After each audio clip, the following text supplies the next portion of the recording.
What would you do if you discovered a secret that could change your family forever? A secret so big, it could shatter the bond you've worked so hard to build? Today, I'm sharing a story about boundaries, love, and the consequences of crossing lines that should never be crossed. This isn't an easy story to tell, but it's one I hope will make you think about family, about choices, and about the weight of the decisions we make. My name is Madeline Pugh. I'm 39 years old, and I've been a single mother for most of my life. My son, Zion, is 19. He's my everything, my pride, my joy, and the reason I've pushed through so many hard days.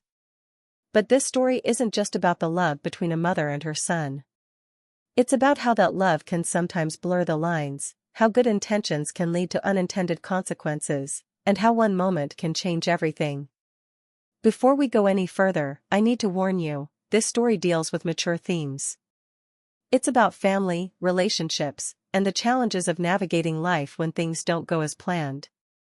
If these topics make you uncomfortable, this might not be the story for you. But if you're willing to listen, I hope you'll walk away with something to think about. This isn't a story I ever thought I'd tell. It's raw, it's personal, and it's not always easy to hear. But it's real. And sometimes, the hardest stories are the ones that need to be told the most. So, let's start at the beginning. Let me take you back to where it all began, to the moment I realized that the life I thought I knew was about to change forever. Zion and I have always been close. From the moment he was born, it was just the two of us against the world. I remember holding him in my arms for the first time, his tiny fingers wrapped around mine, and thinking, this is it. This is my purpose. Being a single mother wasn't easy, but it was worth it. Every late night, every sacrifice, every tear, it was all for him. When Zion was little, we were inseparable. He was my shadow, following me around the house, asking a million questions, and always wanting to help. I'd let him cook with me in the kitchen, even though it usually meant a bigger mess to clean up.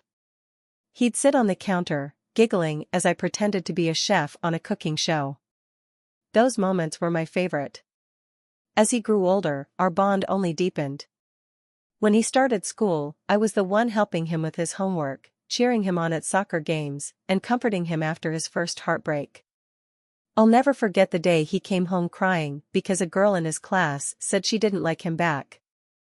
I held him close and told him, one day, someone will see how amazing you are. And until then, you've always got me. But life wasn't always easy.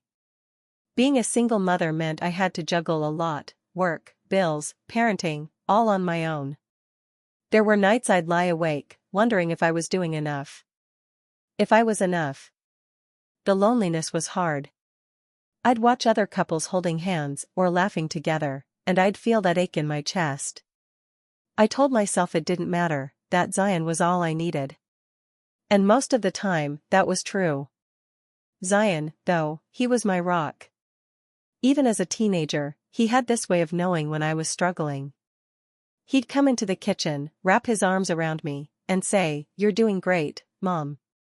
Those words kept me going on the hardest days. But as Zion got older, things started to change. He wasn't my little boy anymore. He was becoming a man, and with that came a new set of challenges. He started pulling away, spending more time in his room, less time talking to me. I told myself it was normal, teenagers need their space, right? But it hurt. I missed the days when he'd tell me everything, when I was the first person he turned to.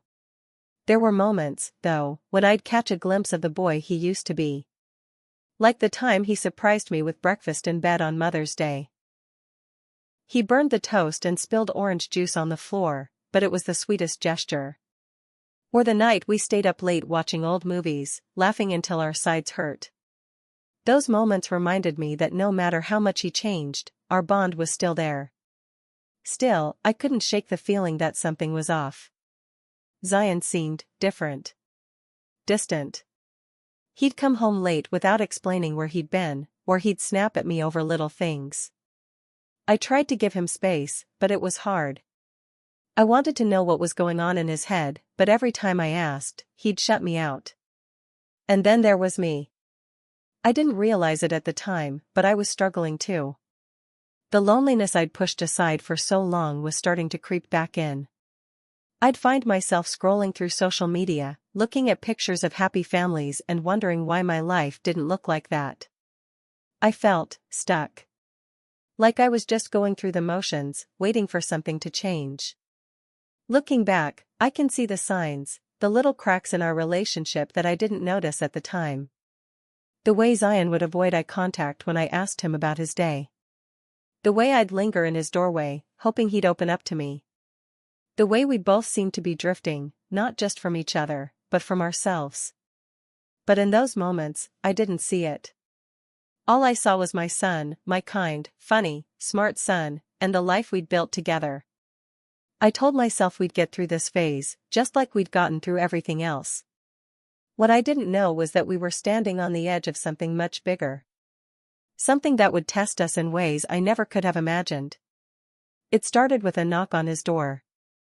A moment I'll never forget. But that's a story for the next part. It was a Tuesday evening. I remember because Tuesdays were always quiet.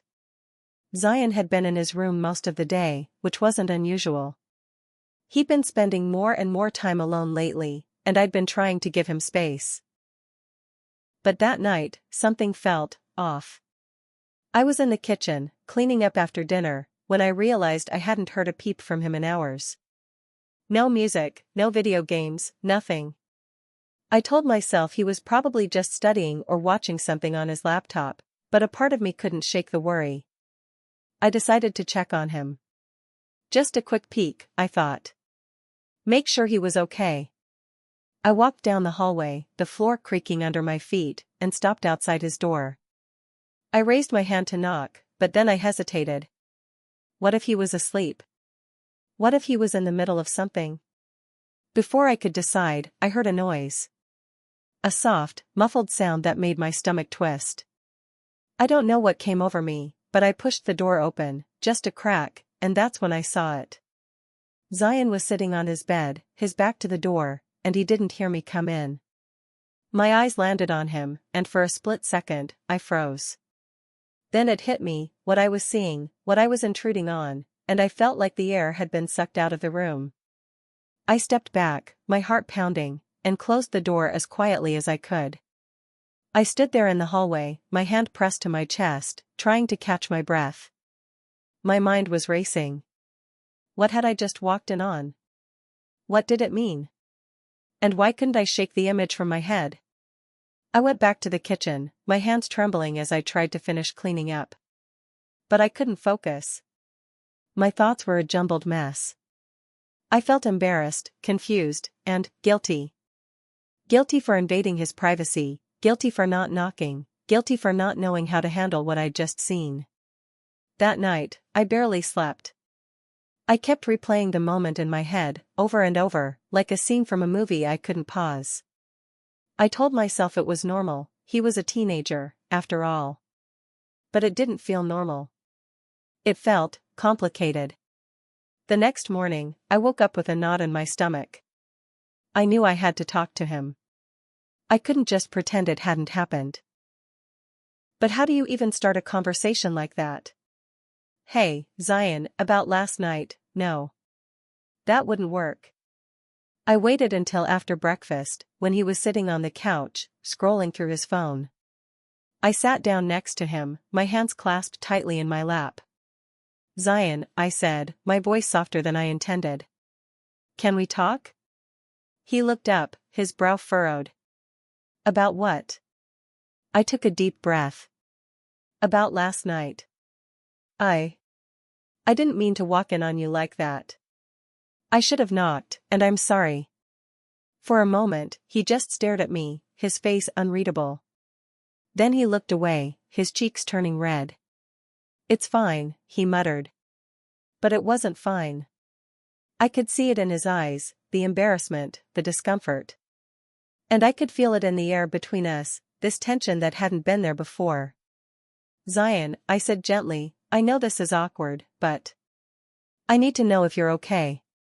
You've been so distant lately, and I'm worried about you. He didn't say anything at first. He just sat there, staring at his hands, like he was trying to figure out what to say. Finally, he sighed. I don't know, Mom. I feel like I'm stuck. Like I don't know who I'm supposed to be. His words hit me like a punch to the chest. I'd been so focused on my own struggles that I hadn't stopped to think about what he might be going through. What do you mean? I asked, trying to keep my voice steady. He shrugged. I don't know. Everyone expects so much from me: school, work, friends. It's like, no matter what I do, it's never enough. And sometimes I just feel alone. I reached out, placing a hand on his shoulder. Zion, you're not alone. You've got me. Always. He looked at me then, his eyes searching mine, and for the first time in weeks, I felt like I was really seeing him. Not the teenager who'd been pulling away, but the boy who used to tell me everything. I know, he said quietly. But it's not the same. I didn't know what to say to that. I wanted to fix it, to make everything okay, but I didn't know how. So I just sat there, holding his hand, wishing I could take away all the pressure he was feeling.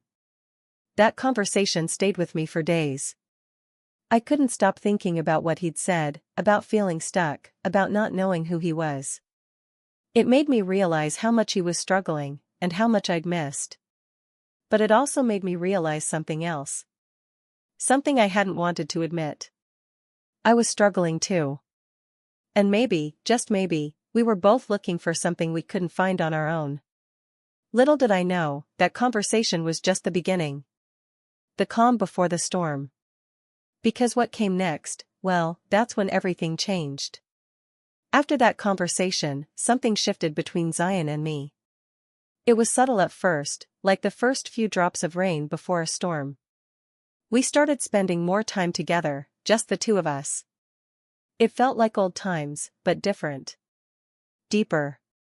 We'd always shared little rituals, movie nights, cooking together, long drives with the windows down. But now, those moments took on a new weight. We'd sit on the couch, a bowl of popcorn between us, and instead of laughing at the screen, we'd end up talking for hours. About life, about dreams, about the things that kept us up at night. Zion opened up to me in ways he hadn't in years. He told me about the pressure he felt at school, the friends he'd drifted away from, the dreams he was too scared to chase. And I listened. Really listened. It felt good to be needed again, to feel like I was still his safe place. But as the days turned into weeks, I started to notice something. The lines between us, the ones that had always been so clear, were starting to blur. It started with the little things. Like the way he'd hug me a little longer than usual, or the way he'd look at me when I wasn't paying attention. At first, I told myself it was nothing. He was just growing up, becoming more affectionate. But then there were the conversations. We'd talk about everything, his fears, my regrets, the mistakes we'd both made. And sometimes, those conversations would veer into territory that felt uncomfortable. Like the time he asked me why I'd never dated after his dad left. Or the night he told me he didn't think he'd ever find someone who understood him the way I did. I didn't know how to respond to things like that. So I'd laugh it off, change the subject, or give him some generic advice.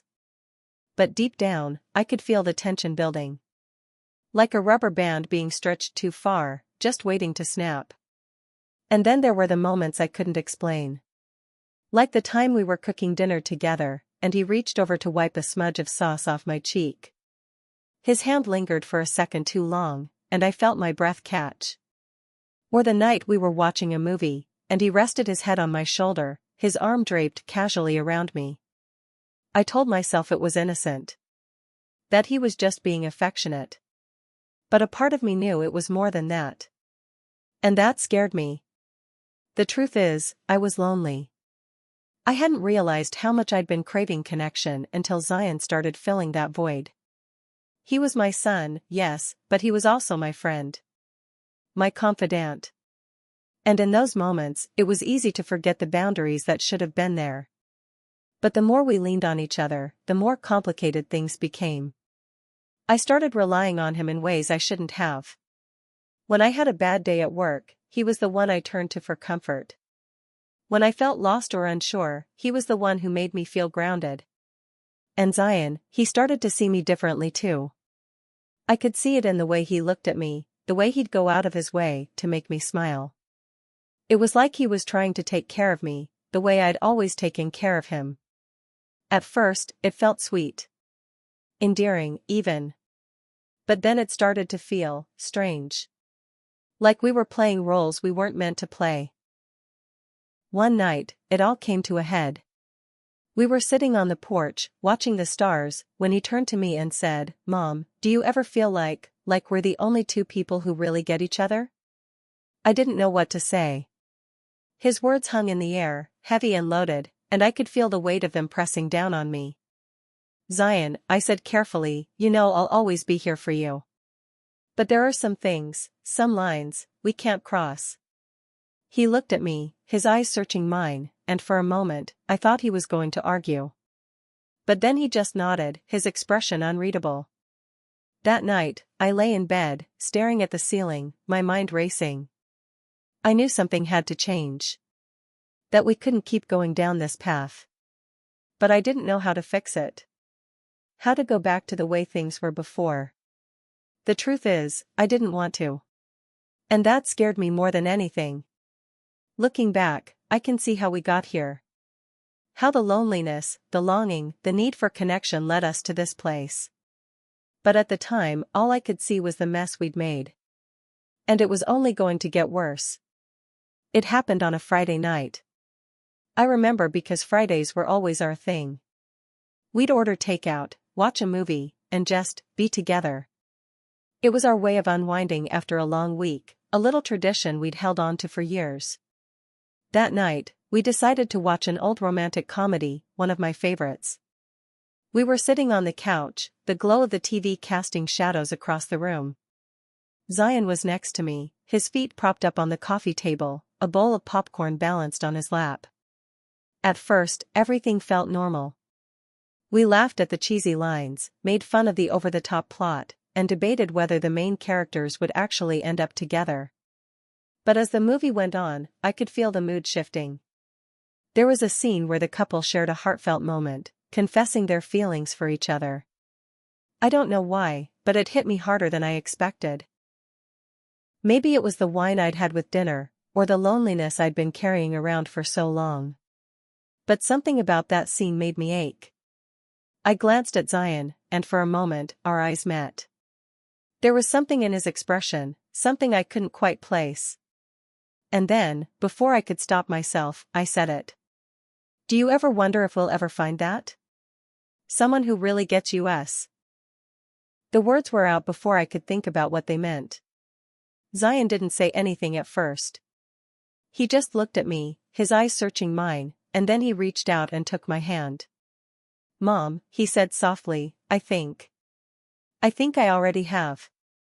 His words hung in the air, heavy and loaded, and for a moment, I couldn't breathe. I didn't know what to say, what to do. All I knew was that something had shifted between us, something I couldn't take back. And then, in a moment of weakness, I leaned in. It wasn't a kiss, not really. Just a brush of my lips against his forehead, a gesture that might have been innocent under different circumstances. But in that moment, it felt like crossing a line. A line I hadn't even realized we were standing on. Zion pulled back, his eyes wide, and I could see the confusion, the shock, written all over his face. And then, without a word, he stood up and walked out of the room. I sat there, frozen, my heart pounding in my chest. What had I just done? What had we just done? The guilt hit me like a tidal wave. I felt sick, ashamed, like I'd betrayed the one person who trusted me the most. I wanted to take it back, to undo the last few minutes, but it was too late. The damage was done. I spent the rest of the night pacing the house, my mind racing. I thought about going to Zion's room, about trying to explain, to apologize. But every time I reached for his door, I stopped myself. What could I possibly say? The next morning, I woke up to silence. Zion's door was closed, and when I knocked, there was no answer. I tried to tell myself he just needed space, that we'd talk when he was ready. But deep down, I knew it wasn't that simple. Over the next few days, the distance between us grew. Zion avoided me, spending more time in his room or out with friends. When we did talk, it was strained, like we were both tiptoeing around the elephant in the room. I tried to give him space, to respect his boundaries, but it was hard. I missed him.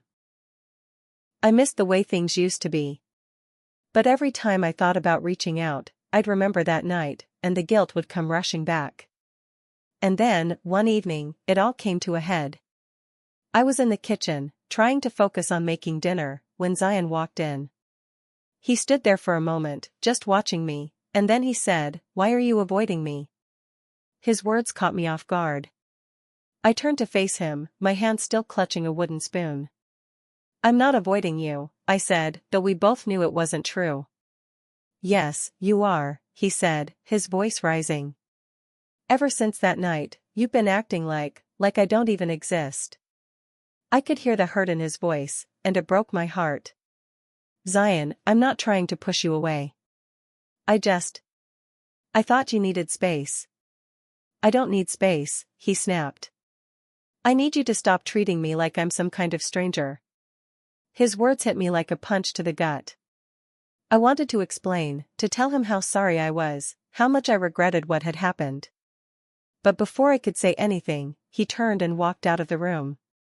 That night, I lay in bed, staring at the ceiling, my mind racing. I knew I'd messed up. That I'd let things go too far, that I'd failed to protect the one relationship that mattered most. But the truth is, I didn't know how to fix it. How to go back to the way things were before. And that scared me more than anything.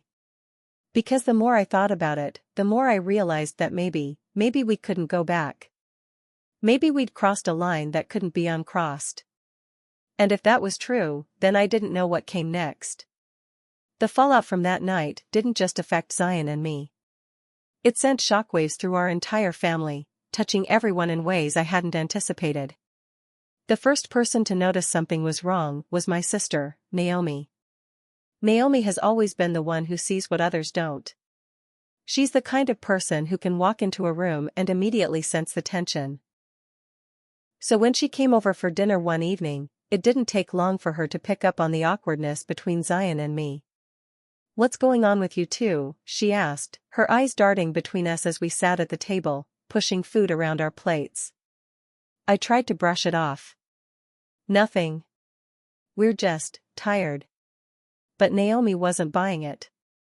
She waited until Zion had retreated to his room before cornering me in the kitchen. "Madeline, talk to me. What's going on?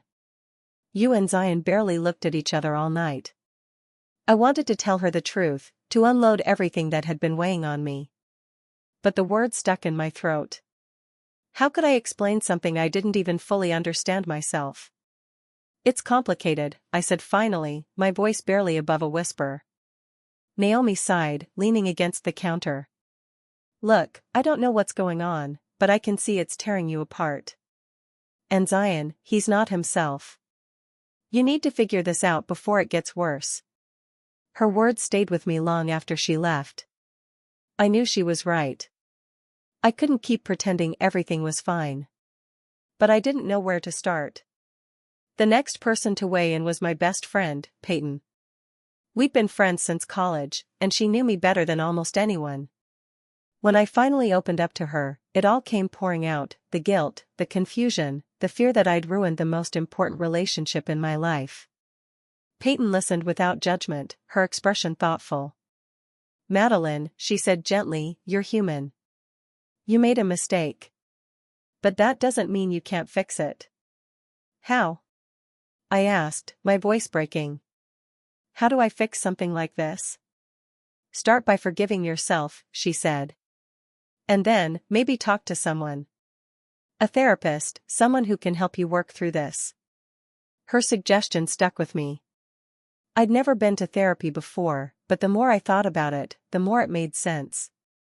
I needed help. Not just to repair my relationship with Zion, but to understand how I'd ended up in this situation in the first place. So, I made an appointment. The first session was harder than I expected. Sitting in that small, quiet room, pouring my heart out to a stranger, felt like peeling back layers of myself I didn't even know were there. But as the weeks went on, I started to see things more clearly. My therapist helped me understand that my actions weren't just about Zion. They were about me, about the loneliness I'd been carrying around for years, the need for connection I'd been ignoring. She helped me see that I'd been looking to Zion to fill a void that wasn't his to fill. It was a painful realization, but it was also freeing. For the first time in a long time, I felt like I was starting to understand myself. But understanding wasn't enough. I needed to take action. I needed to repair the damage I'd done. And that meant facing Zion. The thought terrified me. What if he didn't want to hear what I had to say? What if he couldn't forgive me? But I knew I had to try. For him. For us. For the chance to rebuild what we'd lost. Because the truth is, I couldn't let this be the end of our story. Not like this. The day I finally sat down with Zion to talk, I was terrified. My hands were shaking, my heart was racing, and I felt like I was about to face the hardest conversation of my life. But I knew it was necessary. For both of us. I found him in his room, sitting on the edge of his bed, staring at his phone. He looked up when I walked in, his expression guarded. "Can we talk?" I asked, my voice trembling. He nodded, setting his phone aside, and I sat down next to him. For a moment, neither of us spoke. The silence between us felt heavy, like a wall we'd both been too scared to climb. Finally, I took a deep breath and said, "Zion, I need to apologize. For everything. For crossing lines, for not being the parent you needed me to be, for letting things get so complicated." He didn't say anything at first. He just looked at me, his eyes filled with a mix of emotions I couldn't quite read. And then, quietly, he said, "I'm sorry too." Those 3 words broke me. I hadn't realized how much I needed to hear them until they were out in the open. "You don't have to apologize," I said, tears welling up in my eyes. "This is on me. I'm the parent. I should have known better. But I'm not a kid anymore," he said, his voice firm. I knew what I was doing too. And I didn't stop it. We sat there for what felt like hours, talking through everything, the mistakes we'd made, the feelings we'd ignored, the boundaries we'd crossed. It wasn't easy. There were moments when the words caught in my throat, moments when I wanted to run away and pretend none of it had happened. But we kept going. By the end of the conversation, we both agreed on one thing: we needed to rebuild our relationship. Not as it was before, but as something healthier, stronger, and more honest. It hasn't been easy. There are still moments of awkwardness, moments when the weight of what happened feels too heavy to carry. But we're trying. And that's what matters. Through all of this, I've learned so